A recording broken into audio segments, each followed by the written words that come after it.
We interrupt this program to bring you... If there's one thing that people hope for, especially manga readers, is for their favorite manga to be adapted into an anime. The hopes of seeing iconic scenes animated, the series can get even more exposure due to it being in a more popular medium. Being able to jam out to the opening. There's a lot of reasons for why people get overjoyed when they receive news of an adaptation.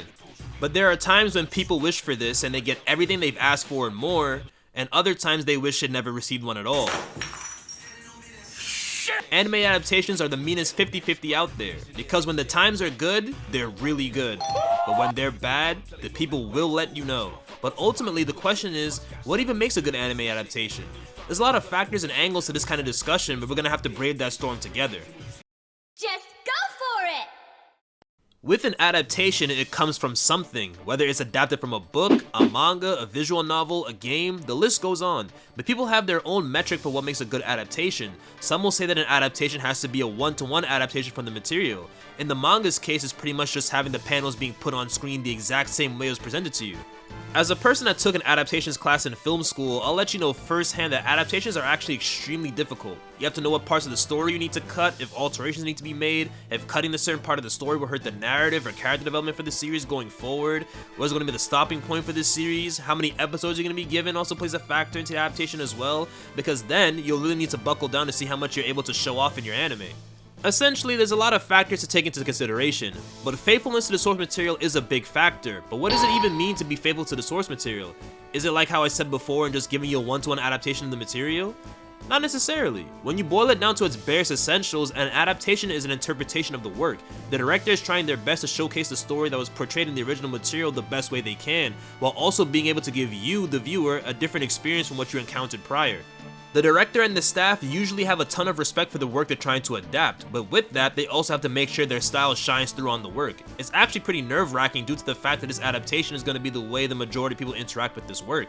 Most people watch things over reading them, so this has to be a stand-up moment for the team to be able to deliver.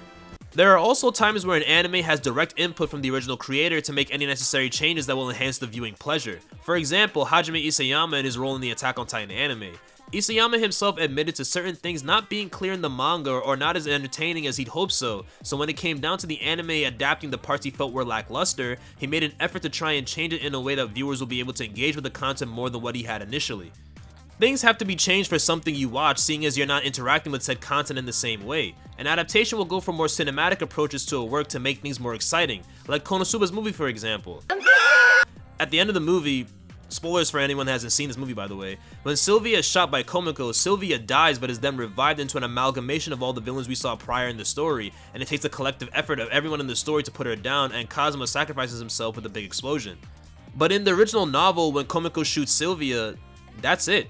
The big bad is defeated and they move on with their adventure. Now this is still really funny as you're reading it because this little girl stole the shine from everyone fighting her. It works. But for a movie, this isn't as enjoyable a time. With the extended fight, it makes for a more climactic finish for the movie. It keeps the audience entertained. It was made to be more of a spectacle to enhance the movie-going experience. This is a change that benefits the series instead of taking away from it, while also respecting the author as well.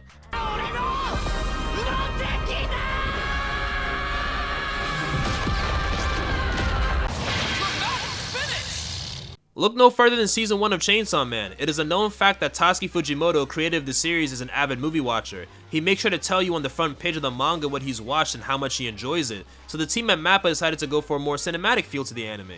The opening sequence is filled with several references to film. Every episode makes it feel like you're watching a movie over watching a regular anime.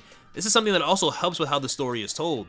You're able to get across the essence of the story in a way and made it so that you, the viewer, see what the intention is behind each episode. But this is still a different approach from how the manga is. Jujutsu Kaisen is a series that's very much in line with being faithful to the source material, one-to-one even with it, but with the animation quality it amps up the fights and the quiet moments by 11, so the hype you felt while reading it is boosted by the anime itself.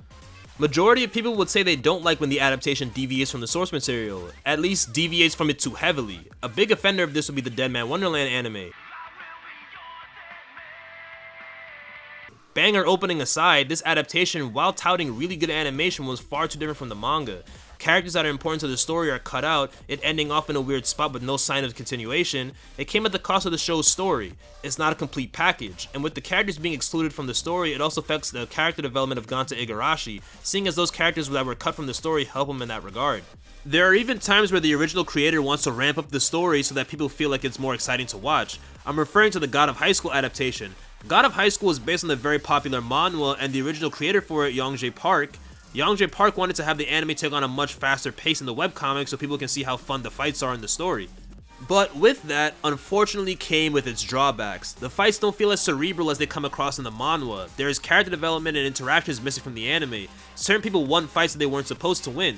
The team tried to cram over 100 chapters of story into a 13-episode anime, and it unfortunately didn't pan out, and the viewers came away with thinking the show wasn't up to snuff, and it left the fans of the manhwa upset at the pacing being off. However, what if I told you that you can have an adaptation be entirely different from the source material, and it works? Now you'll say, why would they change the story? Just make your own story. Now you'd be right in saying that, but there are also cases where these changes are strongly needed.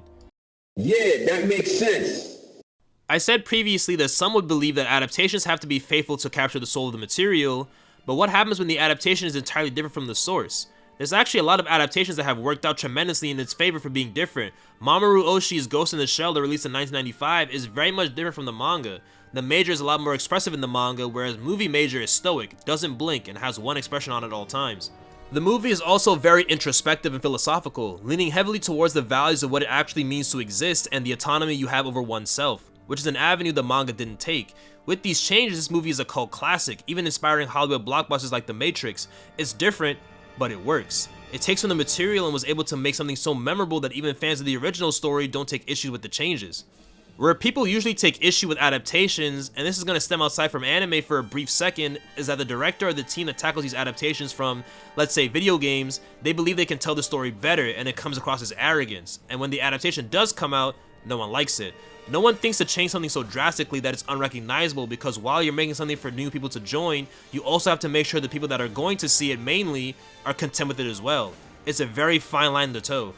But it can pay off swimmingly. Look no further than Satoshi Kon's adaptation of Perfect Blue. The film is widely received as a masterpiece and influential to the Hollywood sphere as well, but here's the thing though, it's another case of the movie being vastly different from the source material.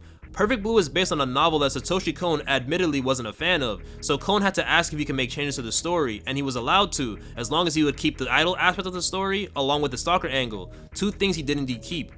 The novel plays the story very straight, with there being an actual stalker that tries to hunt our main character down in a bunny suit. Most would say this isn't exactly all that thrilling, but in the movie it's a psychological thrill ride that keeps you guessing every minute you watch it, and you're very unsure of what's real. It plays with the perception of reality and time to very effective results, but it's still entirely different from what we got.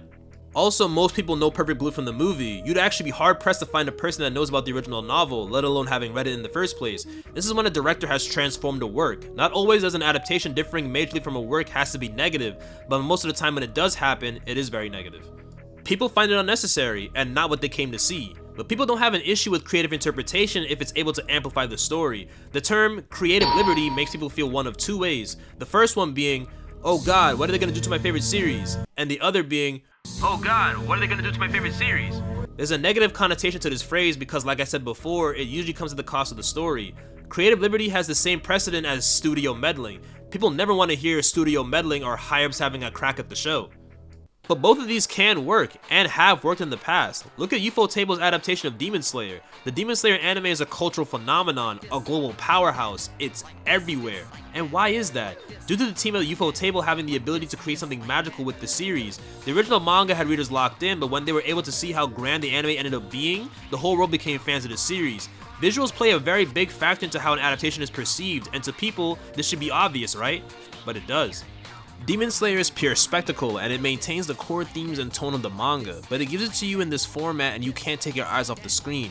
Every emotional beat in the manga is ramped up tenfold in the anime, and the very cool thing about anime's approach to the adaptations is that they're not actually trying to compete with one another. No one is trying to one-up the material whatsoever. They just want to be able to see if they can once again maintain the core values of the work. Visuals being important to a heavily visual medium is something to commend, especially when you're able to capture the art style that the mangaka had. We're looking at you, Mob Psycho 100.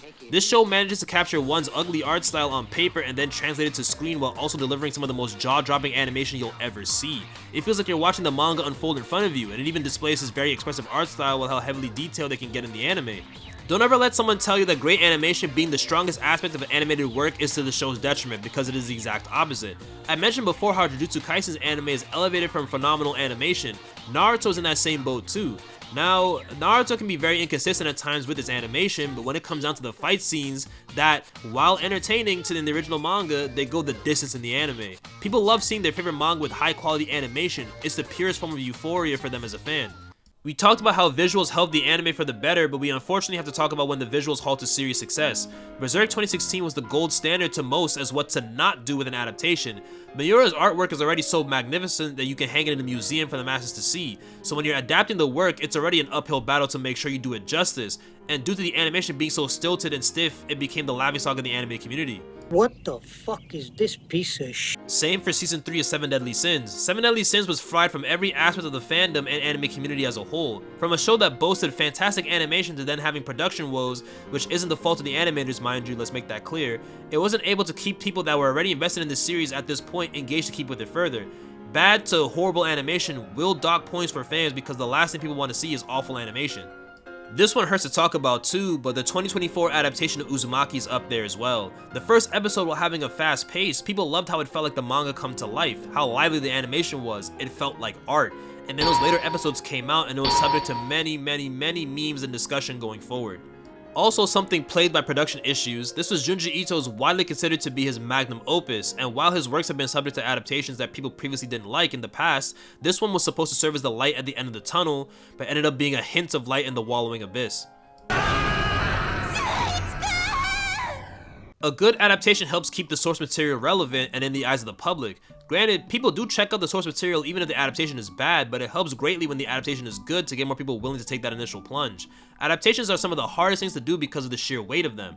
To do an adaptation is like someone making you hold their newborn child in your hands and you hope and pray you have enough strength in your arms to be able to hold the child.